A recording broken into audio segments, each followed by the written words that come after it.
Hey there, NASCAR fans. Thanks for hanging out with us this week on the Highline Podcast. I'm, of course, Jason, and he's, of course, William, as we're here to recap last week at the Las Vegas Motor Speedway at the Pennzoil 400. And then we'll turn our attention to the Phoenix Raceway, where you got the mouthful United Rentals Work United 500. That is certainly a mouthful. We've obviously got William on the road. It's a busy week, as you know, it tends to be in everybody's lives. So we're thankful William was able to join us. So he's driving, but he's going to give us that expert opinion that he always does every week here. So, William, how's it going, man? And why don't you open it up? Maybe your thoughts on that Pennzoil 400 last week at Las Vegas.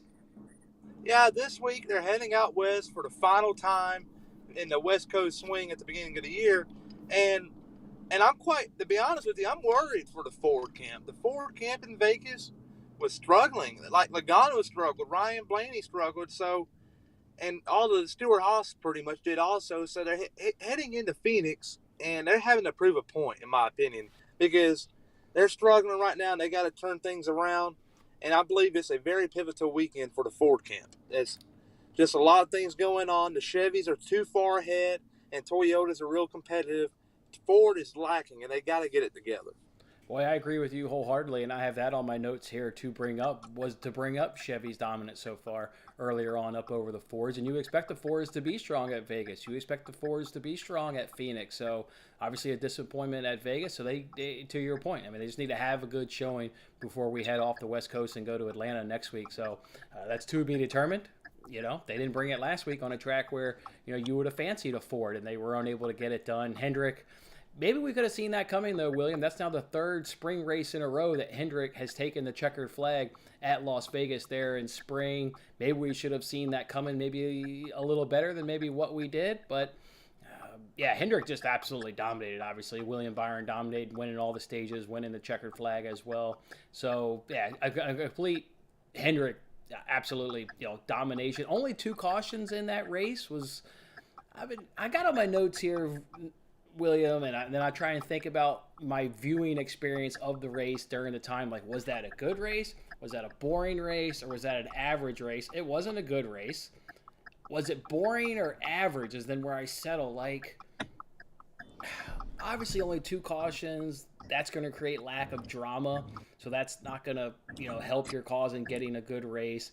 I thought there was still some good passing. I thought there was still some good racings. It falls somewhere between boring and average for me. What do you make of it in terms of that? Like, you know, what you got out of it, value and entertainment wise? Well, I'm not gonna lie to you. I ain't gonna go up here and hide it from you. But like, I honestly thought heading into Vegas, it was gonna be a phenomenal race with tons of passing and lots of exciting things going on. But to be honest with you, it was clearly the opposite. Really, not many passes, in my opinion, like we saw a year ago at the mile and a half, but Vegas in particular. And I just don't know. The Chevys were too far at advantage, and it was just boring to watch a Hendrick 1-2-3 when Josh Berry run 25th with I believe it was a power steering issue. So you really can't hold the man back because of that and say he's not capable or worthy enough to ride that 9 car until Elliott gets back, which is a topic that is very controversial in my opinion. And but yes, he's obviously going to be returning to the 9 car, and I believe as the weeks go by, he's going to get more confident each week, and he's going to be a factor eventually in a couple of weeks. He's racing this week in Phoenix, and I say by Atlanta the following week, Josh Berry may be in contention for the win. I don't think it's going to happen this week, but he's a quick learner like he was in Xfinity, and I believe he can do good in Cup. But that's the reason why he was off last week. He had power steering issues, so you really can't fault the man for that. But Hendrick Motorsports is on a whole nother level of competitiveness right now. Yeah, I don't get the criticism towards Josh Berry. I mean, look at Cup drivers last year. I mean, there was an adjustment time period, and they had a whole offseason. And you know, how many times did NASCAR go to this track and run a test and, you know, let them gain the experience and get the feedback from the drivers? Josh Berry didn't get any of that. So what are we criticizing Josh Berry for? First time in a next-gen car when Cup drivers had an adjustment period. This guy wasn't going to jump in. He wasn't going to jump right in just because he was jumping into the 9 and a Hendrick, you know, car. He wasn't going to jump into a top 10 or a top 15. I don't get it. I guess I'll disagree with you a little bit that, you know, that give him within a couple weeks and he's going to be right up there with the other Hendrick drivers. I think there is an adjustment period in this car. We saw it last year with Cup drivers, and maybe be a quick learner as Josh Berry, but I think it's not going to be as quick as maybe you think it could be. I think he's going to struggle for a while, and I did have in my notes obviously to bring up the Chase Elliott injury news or the snowboarding accident. I don't really get that either. Like, there's a medical waiver for a reason. I don't care how you hurt yourself. He gets the medical waiver. Mine, to me, it's a non-issue. I don't understand what we're even debating about that. you know? Well, I believe there's two sides to the story, and people can say, like, I've seen Harvick and Denny Hamlin and Brad Keselowski come out and very vocally speak up about this, and saying that drivers have to go on in their life doing things that get them away from the sport, because it can be very grueling if you do the 36 race season and just stay on top of it at all times. It can be very bad for your health. And so Elliott, it's not like he went snow skiing for the first time ever. He's done this in the past. Like, he really has. So he knows what he's doing. It's just a freak accident. But my thing is, though, why in the world are you doing that during the middle, like at the beginning of the season? Why you do that? I believe it goes back to the driver. It's his responsibility to be in shape and to be well-rounded when it comes to being a race car driver, because you got to represent your team, your sponsors, and like Chase Elliott, I just felt like it was a selfish move, in my opinion. Like, he shouldn't have taken that risk. Yes, maybe he can go out there and hang out with some people and maybe do a couple of things, but not do that during the season where you can risk breaking a leg like he did. And I believe that's selfish. He's letting his team down, and he's letting his sponsors down, because the sponsors, think about it, they're spending probably twice the amount of money just to sponsor him than they would a particular, like a William Byron or Alex Bowman, just because he's last name Elliott. But now they're without him for a little while, and they got Josh Berry and Ricky Taylor at Coda. Nothing against them two drivers, but I believe the sponsors are being let down tremendously, and they're wasting their money. I think that's where the issue is. Chase Elliott having to answer to the sponsors, having to answer to his team, having to answer to Hendrick. But I don't think he has to answer in terms of does he get the waiver or not. But I think you bring up the legit. He's got the inside, his own team issues, and why did he let down his team and getting himself in that accident and now knocking himself out? I think I saw 6 weeks. That's an issue, but to me, not an issue with the waiver whatsoever. That to me is a non-issue. I don't. Yeah. So yeah. William, what other thing? What's that? Go for it, man. But I believe that to keep the story short, I know it's going to be very controversial saying this. I know it really is. There's a lot of Elliott fans out there, but if I'm NASCAR, I am not giving that waiver. I'm really not, because I don't know. Just because of the recent years and stuff like that been going on, NASCAR has been picky about who they give it to, and they just need to keep going with their words, in my opinion. Like, they're wanting to go out the way to make pathways for big drivers and popular people, but they're not doing it to everyone. So if you're going to do it to everyone, not a few people at a time. I believe NASCAR has been a little biased when it comes to things like that, and I believe they should hold it back and say, we may not give you a waiver. Yeah, I think you see that across all sports, right? Protect our stars, protect the guys that put viewers in the in the stands, so to speak, and bring in the dollars. You see that across all sports. So I hear you. We all want consistency in ruling, but because leagues always protect their stars. so like, for instance, let's say you got the Kansas City Chiefs. I know this is out of context, but you got Patrick Mahomes. He used to play street basketball throughout the week. He eventually got told he can no longer do that by the Chiefs organization and Andy Reid in particular. And that was a good move, because what would have happened if they were just getting ready to start the regular season on a Thursday night as the defending Super Bowl champs, and my man plays basketball and rolls his ankle or breaks a leg or something? That's going to hurt him, obviously, and his whole team. And, like, players and athletes got to, be a little bit more responsible, in my opinion. We've all seen the Ja Morant situation as not being responsible. And athletes right now are role models, and I believe they should be more responsible. I know that's not really talking about Chase Elliott, but No. I don't know. Nowadays in the world, we're seeing athletes being less and less, I guess, recognizable because they're stupid mistakes. Yep. All right. Good stuff. Hey, I want to talk about also that last strategy, and I want to talk about Martin Truex Jr. and I want to talk about his strategy of not going into the pits. It obviously did not work. In my mind, he had to make that strategy call. Hendrick was He had kicking to. ass all day long. I think on fresh tires, he wasn't beating Hendrick for the first 500 miles. Obviously, then it goes to overtime for 2 laps. So for 500 miles on equal equipment, tires, blah blah blah, he won't get past Hendrick. So I thought he had to make that strategy. That strategy works, William, in my mind, if some cars go with him on that same strategy. But unfortunately, nobody did. So on the restart, he was surrounded by the Hendrick cars, and they get around him. But if there's some buffer between Truex, a few, doesn't need to be a ton, just a few guys that do with it. So then there's that buffer between Truex, a few guys, and Hendrick. It's 2 laps. Maybe he can get around in over the course of 3 miles and 2 laps. He can, get himself the checkered flag. So great strategy. I love to see that out of Truex. Winless last season in 2022, coming out, gambling, taking risks. Those are the kind of risks that didn't pay off this past Sunday. But over the course of 36 races, I think he will get rewarded if his team remains aggressive in those similar situations going forward. Yeah, I believe that was a great move by James Small, the crew chief from Martin Truex Jr.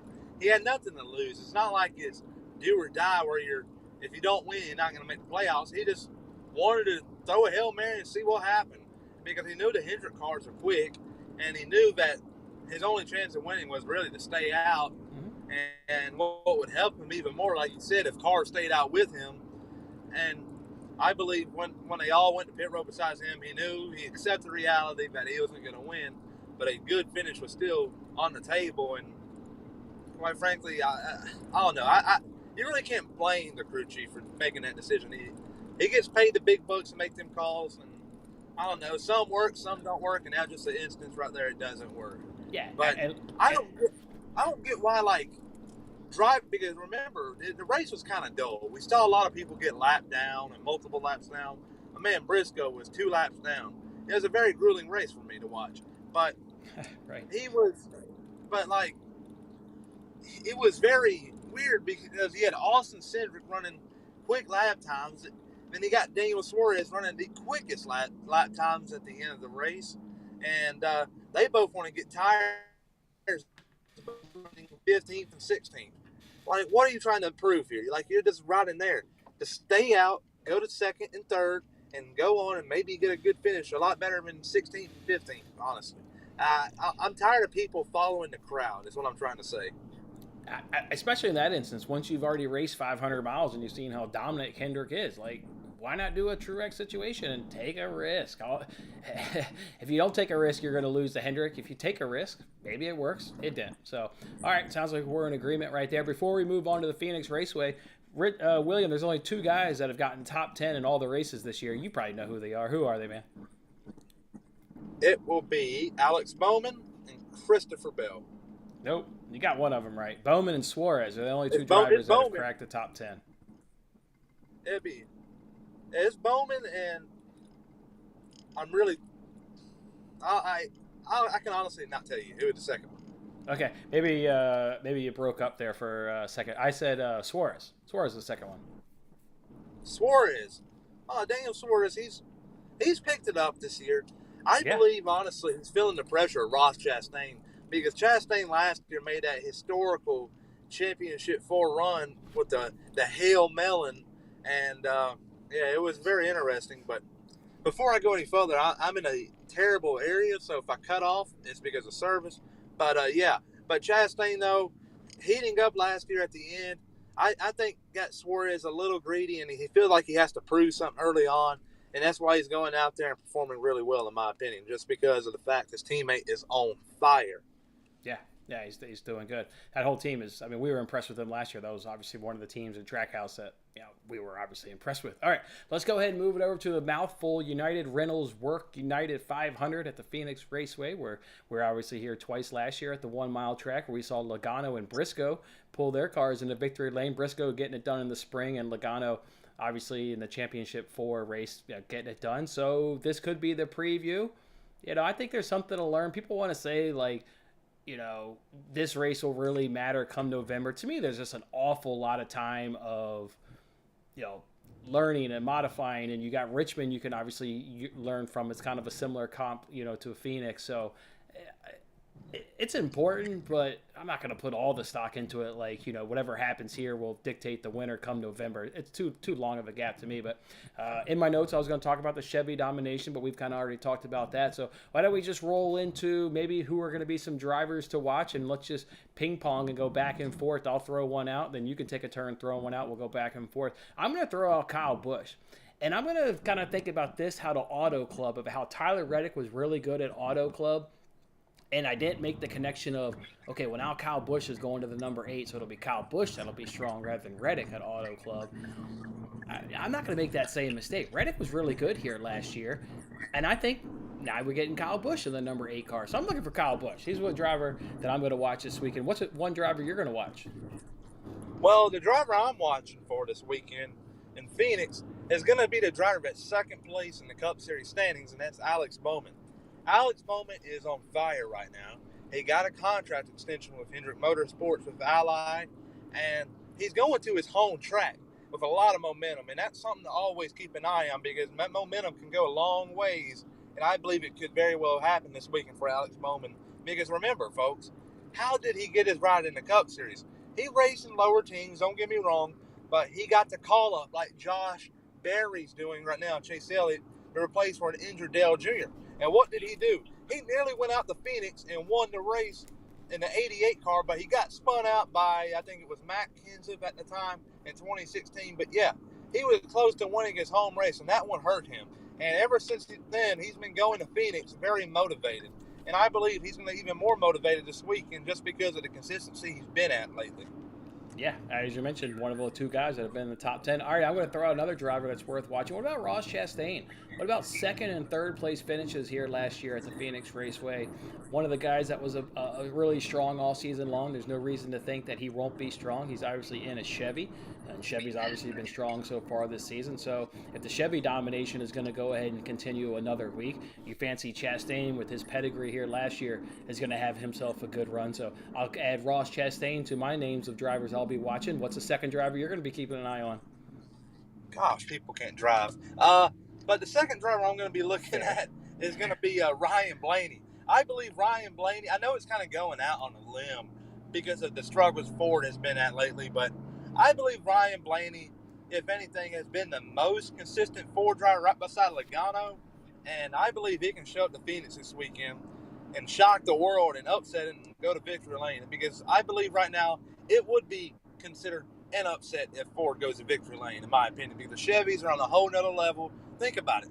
Stenhouse won the 500, Busch won Auto Club, Byron won Vegas, 3 Chevys. So, yeah, I think it'd be an upset if Blaney were to go up there and win it. Well, now you got Kyle Petty obviously calling him out, so he's motivated to, a touch unnecessary criticism kind of tossed his way there by Kyle Petty. So he's even got that little chip on his shoulder as well. Well, I think it's kind of interesting because Kyle Petty, it's not like he's lying. No. It ain't like he's got beef against Blaney. He's telling the truth.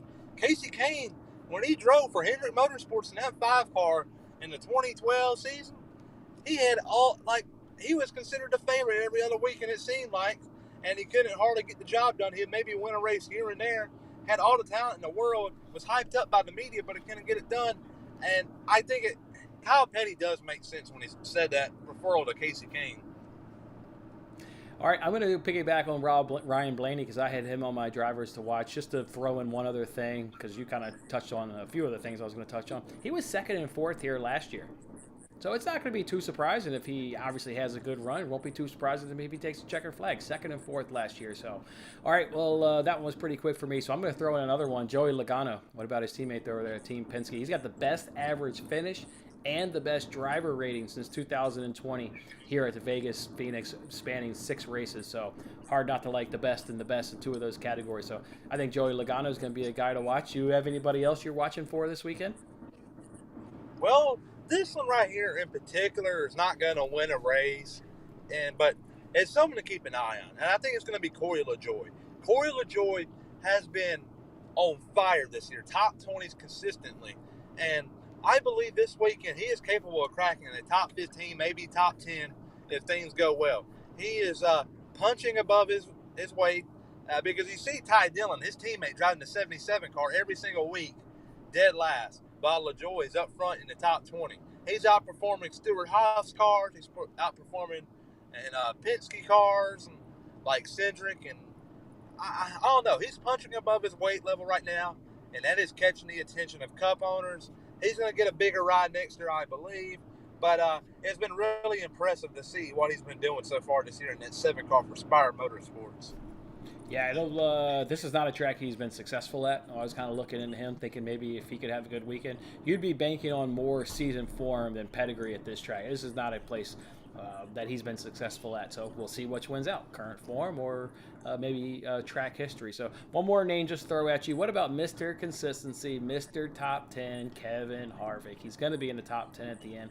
5th and 6th here last year. Already picked a couple top 10s already this season. Week in, week out.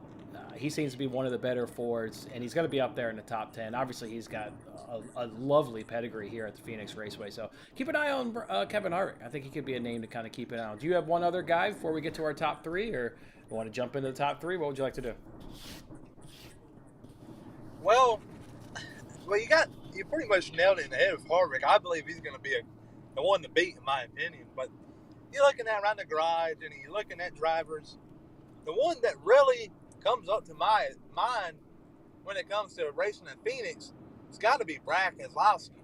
Brad Keselowski has turned RFK racing around within the last year and a half. He's been consistent. He was always good in Penske cars at Phoenix, and he won there numerous times. I believe he can go out there and possibly upset him because Keselowski is that type of person and driver that can do that. You can never count him out, and he changed his whole team within a year. Now they're in the top 10 every single week, it seems like. All right, I had one other guy. You didn't bring him up. You didn't bring up your boy Briscoe, though. Fourth last year, obviously won this spring race, and you ain't brought up Briscoe yet? What the hell are you waiting on, man? Well, I'm wearing a Briscoe hat. You didn't bring him up because he's having such a terrible 2023? Is that what it was? I'm losing faith. I sound like a Cowboys fan right now by saying that. I'm losing faith mid-season. At the beginning of the year, I was all about that hype. We're going to win it all this year, but I'm starting to lose faith in not just him, but the Fords. I believe they're trying to set it up too aggressively at the start of every single week with all their cars, and they're just missing it by a mile. They're not willing to go out there and try something reliable. Maybe it'll cost you on the timesheet, but you may be able to work with it throughout the race instead of having to make big adjustments at a time. You may go too far one time and very too little the second time. So they need to go out there and try something reliable and that they can work with. Nothing that'll take a major adjustment throughout the race, if that makes sense, because pit stops are roughly around 10 to 11 seconds, and them adjustments can add on a second or two. So you don't want to start off the race way too loose or way too tight, which has been the case for Briscoe being too tight lately. So I don't know. I've been losing hope with him in his setup with Johnny Klossmeyer, but hopefully I'm wrong and that turns around this weekend. Okay, love to hear it. All right, let's go ahead and jump into our top 3. Let's, of course, start with third, and we'll work our way up to who's going to take on that checker flag. Here in third place for me, running P3 this weekend at Phoenix Raceway, is going to be Ross Chastain. I think he's going to sneak his way up into that top 3. Loved his, obviously, performance here last year. He's in a Chevy, so if that were to continue, then you think Ross Chastain is going to be one of those Chevys that's going to be up there. So P3 for me is going to be Ross Chastain. What about for you in P3? P3 for me is going to be Alex the Showman Bowman in the 48 car. He is going to come home to Phoenix, and he's going to get a top 5. Not the win he was hoping for, but he's going to have a great race. So Alex Bowman in P3. Okay, here in P2 for me, I'm going to go ahead and go with Ryan Blaney. In 3 of his last 6 races here at Phoenix, those 3 races have cracked the top 5. And he's led 252 laps. He's led 252 laps the last 2 times he's come to Phoenix. So he's been given a good car, and he's been successful with it. Maybe this is the season. Maybe he gets a checkered flag. I don't know, but I've got him at P2. Going to be a good weekend here for Ryan Blaney. Who's P2 for you? So P2 is going to be Kevin Harvick. I believe he's going to have a great weekend in Phoenix. He's not going to get the win he was hoping for, but P2 is definitely on the table. P2 for you. We're going to go ahead and throw out Brian's comment. He likes Chastain to get the first win of the season. Who do I got winning this weekend? All right, if Fords don't do it here between Vegas and Phoenix, I think we've got a trouble. So Fords need a nice weekend to put it politely. They need to have a good weekend. So, and I think there will be a Ford that goes home and takes home that checkered flag. I went with Joey Logano. I thought he was going to win Vegas or Phoenix. I kind of had these two tracks circled going into the season for Joey Logano to get his first win of the season. He missed out on Vegas. He's not going to miss out at Phoenix. So give me Joey Logano. Yeah, Joey Logano is a great pick, but I believe his teammate is going to go win this race and make himself a playoff driver, and that will be Ryan Blaney in the 12 car. He's going to go out there this weekend and upset and have a good upset win. I believe, like I mentioned earlier, Fords right now are kind of the underdogs right now. Chevys are in a whole another zip code, it seems like, on the timesheet, and then you got the Toyotas who are also up there also, but the Fords are turning it around slowly but surely. You really can't count Daytona, nor Atlanta, nor Talladega, and let's count the road courses too. But these mile and a half and short tracks, I believe they've been starting off slow, but they're slowly turning the table, and they're going to be all right. All right, let's go ahead then and give the viewers just a bonus pick because neither one of us had a Toyota in the top three. So who do we think the best Toyota is going to be? I'm going to lean Truex. Well, I'm going to lean Truex. 1-2. He's been good here. Got a win at Phoenix. I think of the Toyotas, and I love that gambling style he did last week. I think that will pay off eventually. So I think Truex. It's either going to be him or Hamlin more than likely, or I'm going Truex is the best Toyota. What about you? So I'm kind of torn about the decision, and so we're going to do a process of elimination. Tyler Reddick, way too inconsistent. Bubba Wallace is hit or miss. All right. Then you got Ty Gibbs, always a hit or miss. So I'm not counting him. You got Bell, Truex, and Hamlin. You got Truex, so I'm going to cut him out of it just for the heck of it. So you got Bell and Hamlin. I think Hamlin's the better pick here, so I got Denny Hamlin as my top Toyota performer. Okay, cool. That was fun to do that little extra thing, given how we didn't have a Toyota. All right, let me go ahead and jump on into this Fox Bet Super 6 app. Let's see if we can't win $10,000 this week, William. Question number 1 is which driver is going to have the better finish at the end of the race? Hamlin, Logano, Truex, Busch, Larson, or Harvick? I will go... I'm actually not going to go Logano here just because he did win the fall race, and that would be a back-to-back. Although it's, technically, I guess this is how you look at it. Is it Briscoe defending champion or is it Logano? I guess it depends on how the hell you look at it. But so I will come off Logano here and actually go with Kyle Busch. Chevy's going to dominate again. What the heck? Kyle Busch. Yeah, Kyle Busch is going to be great this weekend, but Kevin Harvick is in my pick here. He's going to be so darn quick, and I'm hyping him up too much and for me not just to pick him. So I'm picking Harvick here. Yeah, I like Harvick. I cashed him last week to be in the top 10 at plus 115 odds. It's hard. I mean, yeah, just Mr. Consistency. Love everything about Harvick. So, all right, question 2 is which manufacturer will have the most cars on the lead lap at the end of stage 2? Chevy, Ford, or Ty? We got this question last week. I didn't look up. Actually, let me look up the results from last week. How did that? We got that exact same question last week. How did that go? Last week it was Chevy, so we were right there.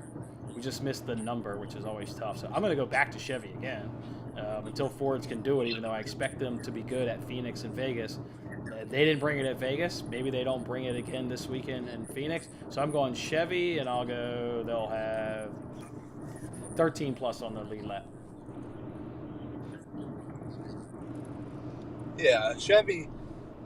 I like the Fords, but there's not enough Fords that are going to be up there. So Chevys are going to be up there. The particular number, I'm not too sold yet. I got to see qualifying, but for right now, I'm just saying Chevy, and I will come up with a number, and I posted on my Twitter account Saturday after qualifying. So stay tuned for that. But yeah, Chevy's right now are the easy pick. All right, at the end of stage 2, who's going to have the fastest lap, Busch or Harvick? It's going to be Kevin Harvick, obviously. Stewart Haas cars, like Almirola and Harvick can start off loose, while Priest and Briscoe start off way too tight. They're doing too much experiments right now, and I don't like it. And that's what's hurting Briscoe. But with Harvick starting off the race is typically loose with Almirola, I believe loose cars are fast cars. And I believe that's going to play a big factor into this answer for this question right here, but I think Kevin Harvick. All right, I'm going Busch just because, like I said, I kind of remember Auto Club and the A car doing good, not translating that over to Busch. I'm not going to make that same mistake. So I'm going Busch. And then they did the same thing last week. The second half of this question is how many yellow laps will there be? Well, we were wrong last week because it was a boring race and there was only 2 cautions. So we were way off last week. Way off last week. I'll go. I'm still going 26 plus. There's gonna be some wrecks. 26 plus. That was tough. Yeah, 26 plus because you got to think about it. This is a mile track. The caution breaks are going to be a little bit longer, so yeah, that. But yeah, I think the cautions are going to be more. They're going to be out there happening this weekend. But going back to the last question, we picked Busch and talked about his consistency after Auto Club. I've kind of thought about it because I'm looking at the trend. You got the 500. All right, so we start off with the Clash, and you got Truex winning it. He goes to Daytona, has a top 15, I believe it was, finishing 15th place, but nowhere near the top 10. And Joe Gibbs, they don't care about top 15. They care about top 10s and whatnot. And from the Clash, sucked in the 500. Stenhouse won the 500, sucked in Auto Club, in my opinion.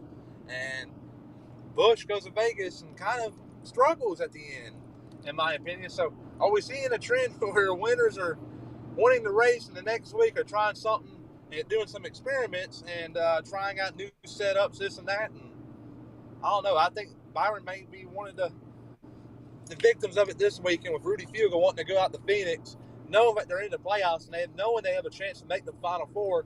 They may go out there this weekend and just have one 312 lap test session, honestly.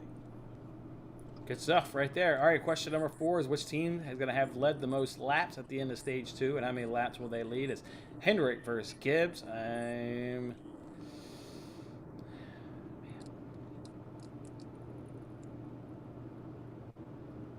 not expecting them to lead a ton of laps, either one of them, really.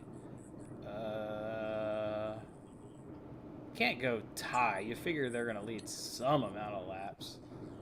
But I'm not expecting it to be a ton, so I will lock in on Hendrick. Obviously, we need to watch practice and qualifying. I don't think it's going to be a ton. I'm going 14 to 20. I didn't expect them to do a ton, so I'll do Hendrick 14 to 20. Well, last week we were in the same position. We were thinking it's really going to be really close, but it really wasn't. Last week, me and you were like full on the bandwagon where it's going to be close between them two and no one's going to be the clear winner. But I believe this week we're going to be right. They're going to have it's going to be close, but I think Hendrick may pull it out by a few laps. Not many laps. I say within like a few, like maybe 1 to 2 laps, if that. Yeah, I don't think they're going to lead a ton. So you could transition to 1 to 13. I like that as well. I think that's a good pick, 1 to 13. All right, question 5 is which manufacturer will have the car that gains the most positions by the end of stage 2? And how many positions will they gain? Obviously, qualifying here is really good, right? If you fancy a driver to have a nice day, but maybe he starts a little bit back, or maybe he even drops to the rear. That could be that could really be in your favor. So make sure you pay attention to qualifying and where these guys start. So I'm going to pick on the Fords and just go Chevy here because they didn't bring it on a track in Vegas where I thought the Fords were going to be strong. So I'll go Chevy, and there will be one Chevy that makes he'll jump up 15 to 16 spots. Big, huge windows to pick from. I mean, massive windows to pick from. 15 to 16. Yeah, I agree with you there. Chevys all day, but at the same time though, this is another question. I believe you're gonna have to look in the qualifying. Yeah. Because qualifying, track position, like there's some tracks where it matters more than others, but track position here in Phoenix is always big because where you qualify is pretty much where you're going to be at the entire day unless you have a penalty, which pushes you back. But, yeah, track position is big this weekend, so we're going to have to look at qualifying and see how we can answer some of these questions. But, yeah. Yeah, definitely got to stay tuned to our Twitter accounts. Which driver will have the better finish at the end of stage 2? It's Larson versus Truex. I'm taking Truex here. I'll take Truex. And he's going to be better at the end of stage 2 by 4 positions over Larson? Who's going to be better for you? Is it going to be Larson or Truex? Well, in my opinion, whoever gets to shifting first is going to be quicker. And I believe Larson is that driver that's going to go out there and start shifting early on. Remember, that's what Briscoe did last year, and he won the race. And I believe if you go out here shifting early on, you're going to get used to it by the end of the race when everyone else starts getting on that trend. And I think Larson's going to be the man here because he's going to shift early. And when you shift early, you're going to put some quick lap times on the board. All right, good stuff right But, there. but the thing is, though, if you shift, there's some teams that don't even shift period, but they know that it's going to be quicker doing that. They just don't do that because there's always that chance of you messing up the gearbox and forcing you to retire from the race and DNF and get low points. So there's always that big risk when you do that. Yeah, good stuff, man. Love that analysis right there. All right, that is this week of the Highline Podcast. He's, of course, William, and I'm, of course, Jason. We'll be back again next week. We'll, of course, recap this race and then turn our attention to the Atlanta Super Speedway as it's obviously been reconfigured. William, thank you again, man. Sometimes we get busy and we can't be in our studios, doing these, and obviously you were able to accommodate, your busy schedule, and I know the viewers appreciate it just like I do. So thank you very much, William. Enjoy this weekend there at the Phoenix Raceway, and I look forward to having you back in here next week to talk again.